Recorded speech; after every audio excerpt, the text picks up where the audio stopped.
In this LearnElectrics video, we look at ways of finding breaks or damaged wiring in a ring circuit. The methods you might employ if a periodic inspection of a premises has identified problems with the circuit. If you're new to the trade, or perhaps testing is now part of your job description, this video will help. We've had lots of questions posted. How do I test for broken wires in a ring circuit? During an inspection and test, there is no continuity on some of the end-to-end tests. How do I find the problem? What readings should I get at the sockets? How can the resistance readings help me to find the problem? And lots more. And a very recent question, can I test for damaged and broken cables on a ring circuit without buying a wander lead or test cable? Before we show you how, let me just say that ready-made test leads are available. They're not cheap, but they do come with connectors and crocodile clips ready to plug into your meter and generally have a specified fixed resistance offset to be deducted from your test readings, say 1 ohm. I used to make my own wander leads using a reel of single earth cable. As long as I nulled my test meter against the resistance of the reel of cable, I was good to go. But consider this, especially with ring circuits. Every circuit has its own built-in wander leads. When testing the brown wire, for instance, why not use the earth wire or the blue wire as a wander lead? It goes to the same places, follows the same route, and is already installed. And lastly, before we start on the testing, invest in a socket test adapter. They make life so much easier. And these are all dead tests, so you should have the circuit safely isolated before starting your testing. To start, we should look at what happens if we test a good circuit for continuity, one without any broken conductors. Disconnect all 6 conductors of the ring circuit, 2 from the circuit breaker, 2 from the earth bar, and the 2 neutrals from the neutral bar. Make sure that you know which 3 conductors make up each end of the cable. If we get them mixed, we'll have unreliable test results. The next bit is all about knowing your test meter and how to use it. Set the meter to low ohms and begin by nulling out or zeroing the meter leads so that you have 0 ohms shown on the display. This is your short circuit or no resistance reading. If you can't null your meter, make a written note of the reading and deduct this from the actual readings as you go along. Next, check the open circuit reading for your own meter. I call this a fresh air test. Separate the test leads so that only fresh air is between them. The display will show you how your own meter displays an open circuit reading, the maximum resistance reading. Every meter manufacturer has a different method of showing it. Some meters will show 299 ohms, some will show 1999 ohms, and others will just show OL for out of limits. Now we can start the end-to-end tests, just the 6 ends in fresh air not connected to anything. With our meters set to low ohms, we can test the brown wire, connecting one probe or crocodile clip to L1 and the other probe to L2. This example is of a known good circuit, so we should have an end-to-end reading of about 1 ohm, depending on circuit length. If you don't get a reading, or is showing a high reading, ask yourself if you are testing the right conductors, or even, is it a ring circuit that I'm testing? Now low ohms test between E1 and E2, which is the CPC or earth conductor.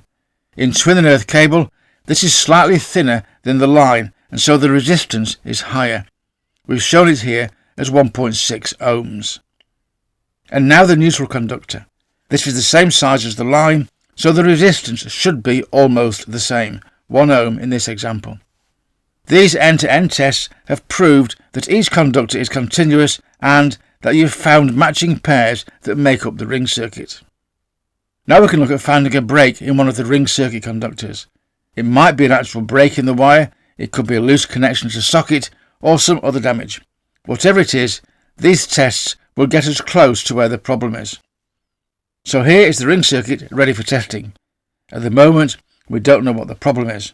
And the customer will not know there's a problem either, because, in normal operation, power is fed in from both ends of a ring circuit and everything appears normal to the customer. We can do our end-to-end tests as before. L1 to L2 is 1 ohm, and E1 to E2 is 1.6 ohms. But when we test N1 to N2, we have a result of 299 ohms, the meter maximum. This is telling us that there's a break in continuity in the neutral cable. To investigate this, we'll need to carry out some low ohms tests, and to begin with, we link the broken conductor, the neutral, to a known continuous conductor, in this case the brown line wire, but at one end only. If we linked at both ends, we would not find the fault. This test relies on just one end being connected together and the other end left open. We've chosen to link L1 and N1 together and to begin our testing at socket A. Ideally, using our socket test adapter, test for continuity between line and neutral at socket A. We are testing for a low resistance path from the line terminal at socket A back to the consumer unit on L1, through the link to the neutral wire on N1 and back to the neutral terminal at socket A. If we get a low ohms reading, 0.2 ohms in this case, this shows that we have continuity and that the problem is not in that part of the circuit. Now move on to socket B and repeat the process. We test for continuity from socket B through socket A to the consumer unit and back again. Now we have a reading of 0.4 ohms, about right for the longer cable being tested. The problem is not between B and the consumer unit. Let's move on. Repeat the testing at socket C. Now we have a low ohms reading of 0.6 ohms, a perfectly acceptable value. Move on. Testing at socket D, we have a reading of 299 ohms, the meter maximum. We now know that the problem, the broken neutral wire or bad connection, is between socket D and socket C. We've narrowed the search area down to 2 sockets and 1 piece of cable. A little bit extra on testing. What if the problem, the fault, is at the consumer unit before socket A? If the fault or break is between N1 and socket A, a high ohms reading will be given at socket A, for example 299 ohms or open circuit. This tells us that the problem is in the wiring between socket A and N1 at the consumer unit. And if the fault is between N2 and socket D at the other end of the ring, then a low ohms reading will be given at socket D, for example 0.8 ohms or some other low reading. This is telling us that there's continuity from socket D all the way back to the consumer unit at L1 and N1. The break in the neutral wire must be between socket D and the other blue wire, N2. How do we find breaks in 2 cables? Pretty much the same way as before. There are 3 conductors, so one good one is left to act as a wonder lead. We just need to find out which one it is. Here's our ring circuit with 2 broken conductors, and the customer will still have no idea that the wiring is damaged. We've shown the 2 damaged conductors at the same location, but they may be in different places. We will have to find out. An end-to-end test will determine which 2 conductors are damaged and which conductor is still continuous. In this example, the neutral is undamaged, continuous.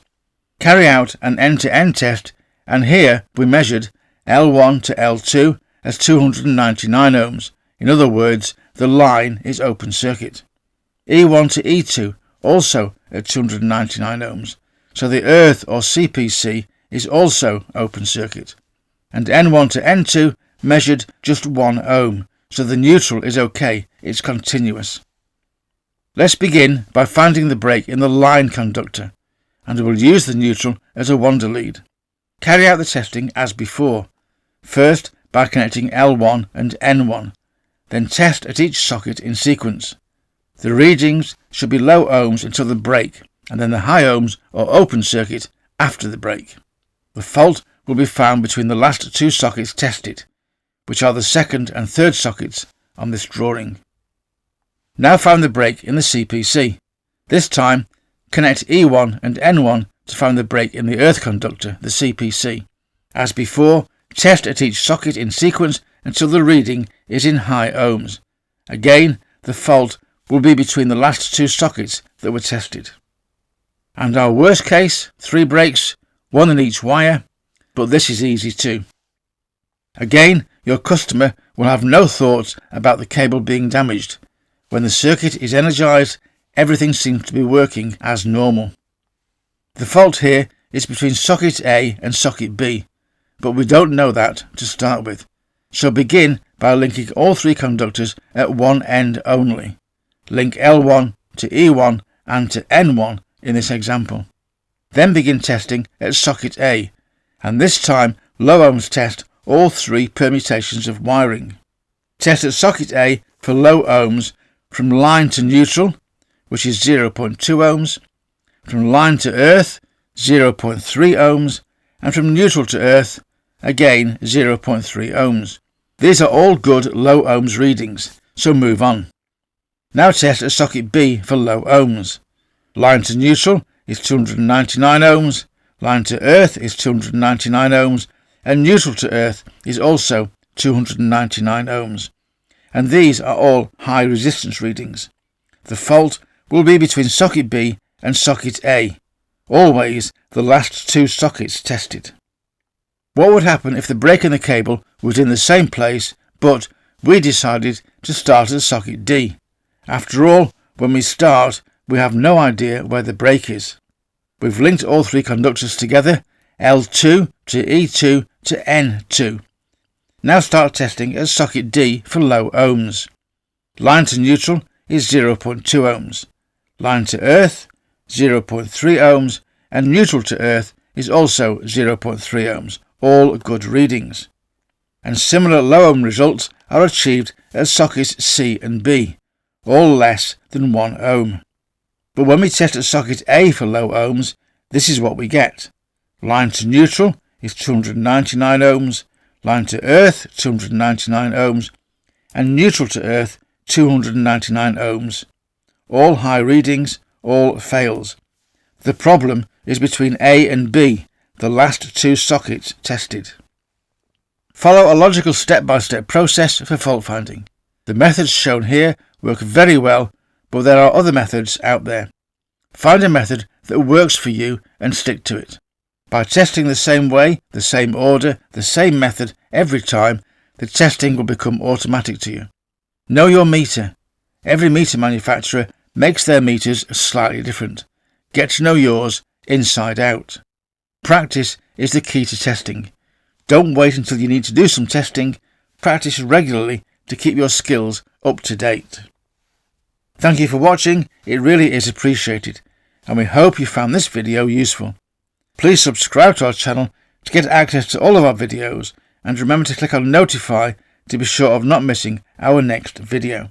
And you will find even more information, videos and help on our website at LearnElectrics.com. And don't forget that you can also type in LearnElectrics, all one word, into the YouTube search bar to go directly to our channel at any time from any computer. We are constantly adding new videos to our channel, so don't miss the next one. And once again, thank you for watching, and we hope to see you again very soon.